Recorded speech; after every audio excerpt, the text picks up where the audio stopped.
विपिन बाबू के लिए स्त्री ही संसार की सुंदर वस्तु थी। वह कवि थे और उनकी कविता के लिए स्त्रियों के रूप और यौवन की प्रशंसा ही सबसे चिंताकर्षक विषय था। उनकी दृष्टि में स्त्री जगत में व्याप्त कोमलता, माधुर्य और अलंकारों की सजीव प्रतिमा थी। जबान पर स्त्री का नाम आते ही उनकी आंखें जगमगा उठती थीं, कान खड़े हो जाते थे, मानो किसी रसिक ने गाने की आवाज़ सुन ली हो। जब से होश संभाला तभी से उन्होंने उस सुंदरी की कल्पना करनी शुरू की जो उनके हृदय की रानी होगी। उसमें उषा की प्रफुल्लता होगी, पुष्प की कोमलता, कुंदन की चमक, बसंत की छवि, कोयल की ध्वनि। वह कवि वर्णित सभी उपमाओं से विभूषित होगी। वह उस कल्पित मूर्ति के उपासक थे, कविताओं में उसका गुण गाते। वह दिन भी समीप आ गया था जब उनकी आशाएं हरे हरे पत्तों से लहराएंगी, उनकी मुरादें पूरी होंगी। कॉलेज की अंतिम परीक्षा समाप्त हो गई थी और विवाह के संदेशे आने लगे थे। विवाह तय हो गया। विपिन बाबू ने कन्या को देखने का बहुत आग्रह किया, लेकिन जब उनके मामू ने विश्वास दिलाया कि लड़की बहुत ही रूपवती है, मैंने अपनी आंखों से देखा है, तब वह राजी हो गए। धूमधाम से बारात निकाली और विवाह का मुहूर्त आया। वधू आभूषणों से सजी हुई मंडप में आई तो विपिन को उसके हाथ पांव नजर आए। कितनी सुंदर उंगलियां थीं, मानो दीप शिखाएं हों। अंगों की शोभा कितनी मनोहारिणी थी। विपिन फूले न समाये। दूसरे दिन वधू विदा हुई तो वह उसके दर्शनों के लिए इतने अधीर हुए कि ज्यों ही रास्ते में कहारों ने पालकी रखकर मुंह हाथ धोना शुरू किया, आप चुपके से वधू के पास जा पहुंचे। वह घूंघट हटाए पालकी से सिर निकाले बाहर झांक रही थी। विपिन की निगाह उस पर पड़ गई।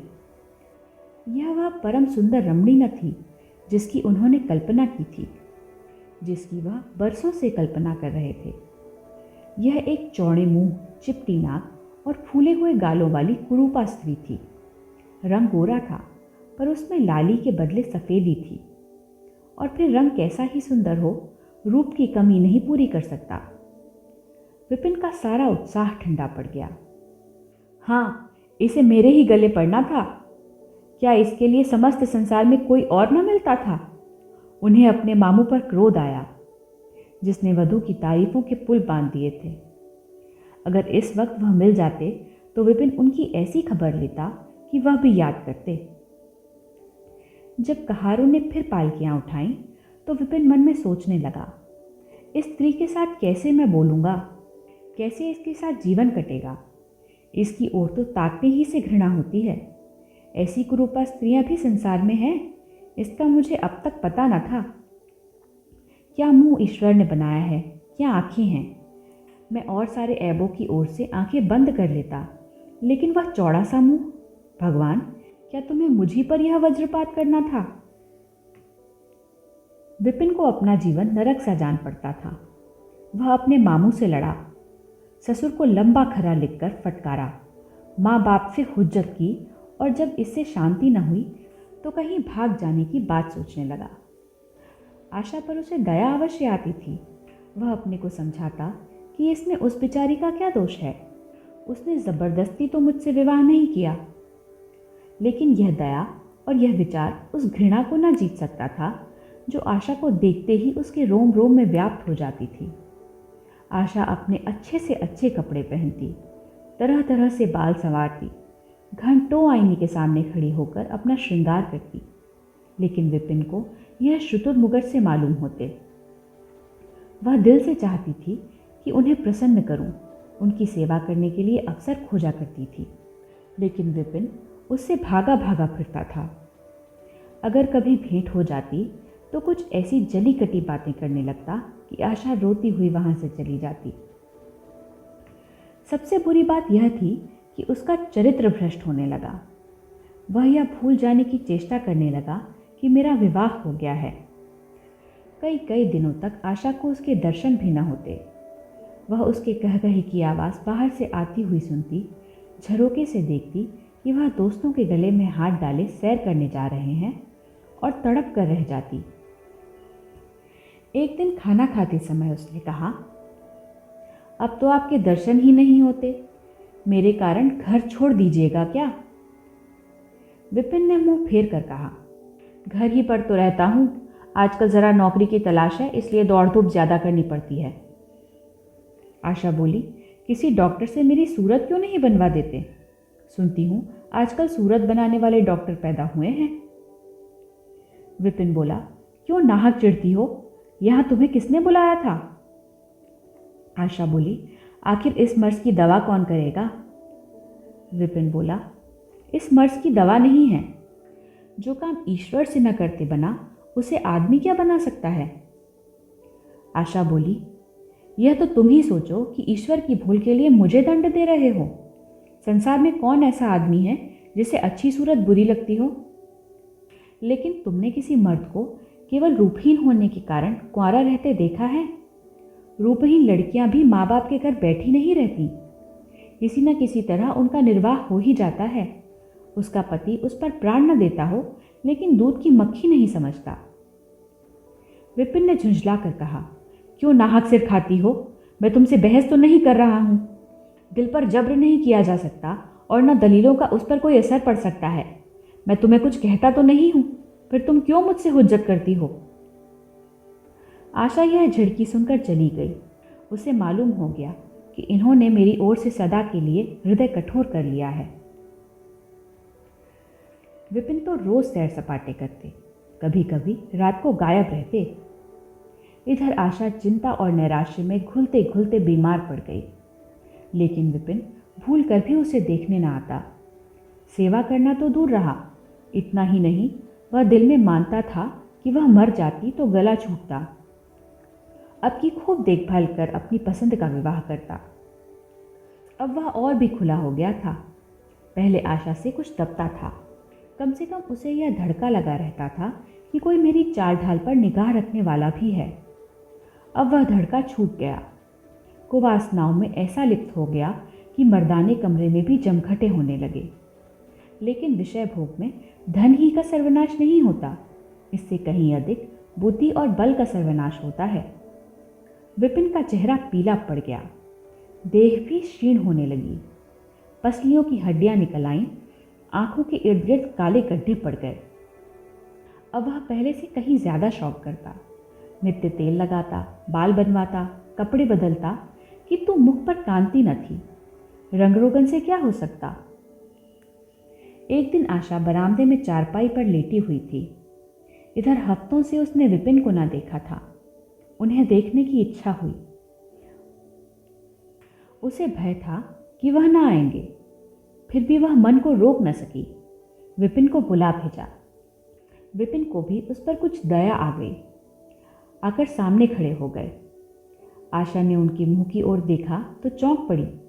वह इतने दुर्बल हो गए थे कि पहचानना मुश्किल था। बोली, तुम भी बीमार हो क्या? तुम तो मुझसे भी ज्यादा घुल गए हो। विपिन बोले, जिंदगी में रखा ही क्या है जिसके लिए जीने की फिक्र करूं? आशा बोली, जीने की फिक्र न करने से कोई इतना दुबला नहीं हो जाता। तुम अपनी कोई दवा क्यों नहीं करते? यह कहकर उसने विपिन का दाहिना हाथ पकड़कर अपनी चारपाई पर बैठा लिया।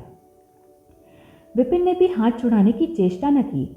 उनके स्वभाव में इस समय एक विचित्र नम्रता थी जो आशा ने कभी न देखी थी। बातों से भी निराशा टपकती थी। अक्खड़पन या क्रोध की गंध भी न थी। आशा को ऐसा मालूम हुआ कि उनकी आंखों में आंसू भरे हुए हैं। विपिन चारपाई पर बैठते हुए बोले, मेरी दवा अब मौत करेगी। मैं तुम्हें जलाने के लिए नहीं कहता। ईश्वर जानता है मैं तुम्हें चोट नहीं पहुंचाना चाहता। मैं अब ज़्यादा दिनों तक न जीऊँगा। मुझे किसी भयंकर रोग के लक्षण दिखाई दे रहे हैं। डॉक्टर ने भी वही कहा है। मुझे इसका खेद है कि मेरे हाथों तुम्हें कष्ट पहुंचा, पर क्षमा करना। कभी कभी बैठे बैठे मेरा दिल डूबा जाता है, मूर्छा सी आ जाती है। यह कहते कहते एकाएक वह कांप उठे। सारी देह में सनसनी सी दौड़ गई। मूर्छित होकर चारपाई पर गिर पड़े और हाथ पैर पटकने लगे। मुंह से फिचकुर निकलने लगा। सारी देह पसीने से तर हो गई। आशा का सारा रोग हवा हो गया। वह महीनों बिस्तर न छोड़ सकी थी। पर इस समय उसके शिथिल अंगों में विचित्र स्फूर्ति दौड़ गई। उसने तेजी से उठकर विपिन को अच्छी तरह लेटा दिया और उनके मुंह पर पानी के छींटे देने लगी। महरी भी दौड़ी आई और पंखा झलने लगी। फिर भी विपिन ने आंखें न खोली। संध्या होते होते उनका मुंह टेढ़ा हो गया और बायां अंग शून्य पड़ गया। हिलाना तो दूर रहा, मुंह से बात निकालना भी मुश्किल हो गया। यह मूर्छा न थी, फालिस था। फालिस के भयंकर रोग में रोगी की सेवा करना आसान काम नहीं है। उस पर आशा महीनों से बीमार थी, लेकिन उस रोग के सामने वह अपना रोग भूल गई। 15 दिनों तक विपिन की हालत बहुत नाजुक रही। आशा दिन के दिन और रात की रात उनके पास बैठी रहती। उनके लिए पथ्य बनाना, उन्हें गोद में संभाल कर दवा पिलाना, उनके ज़रा ज़रा से इशारों को समझना उसके जैसी धैर्यशाली स्त्री का काम था। अपना सिर दर्द से फटा करता, ज्वर से देह तपा करती, पर इसकी उसे ज़रा भी परवाह न थी। 15 दिनों के बाद विपिन की हालत कुछ संभली। उनका दाहिना पैर तो लुंज पड़ गया था, पर तोतली भाषा में कुछ बोलने लगे थे। सबसे बुरी गत उनके सुंदर मुख की हुई थी। वह इतना टेढ़ा हो गया था जैसे कोई रबर के खिलौने को खींचकर बढ़ा दे।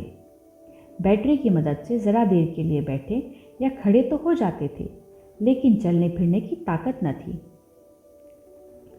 एक दिन वो लेटे लेटे उन्हें क्या ख्याल आया, आईना उठाकर अपना मुंह देखने लगे। ऐसा कुरूप आदमी उन्होंने कभी न देखा था।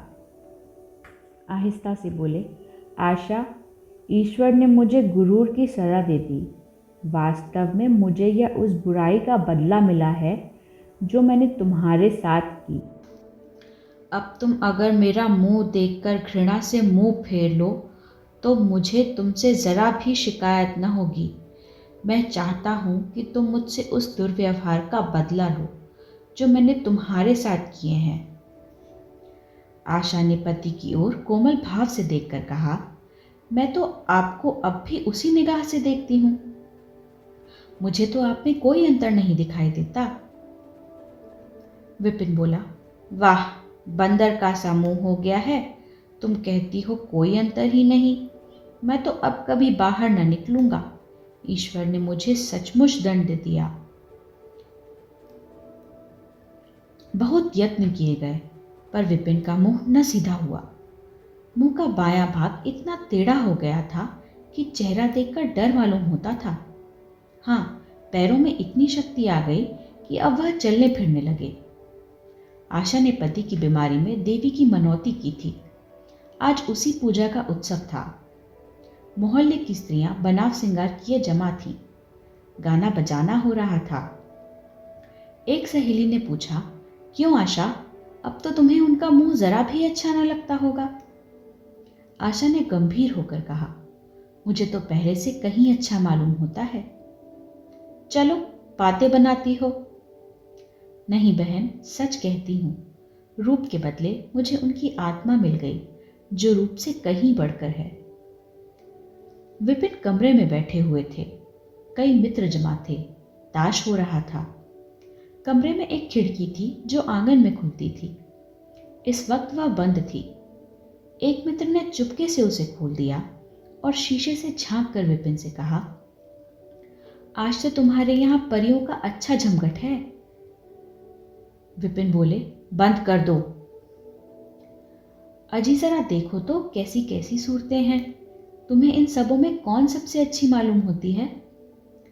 विपिन ने उड़ती हुई नजरों से देखा। मुझे तो वही सबसे अच्छी मालूम होती है जो थाल में फूल रख रही है। वाह रे आपकी निगाह, क्या सूरत के साथ तुम्हारी निगाह भी बिगड़ गई। मुझे तो वह सबसे बदसूरत मालूम होती है, इसलिए कि तुम उसकी सूरत देखते हो और मैं उसकी आत्मा देखता हूं। अच्छा, यही मिसेस विपिन है। जी हाँ, यह वही देवी है।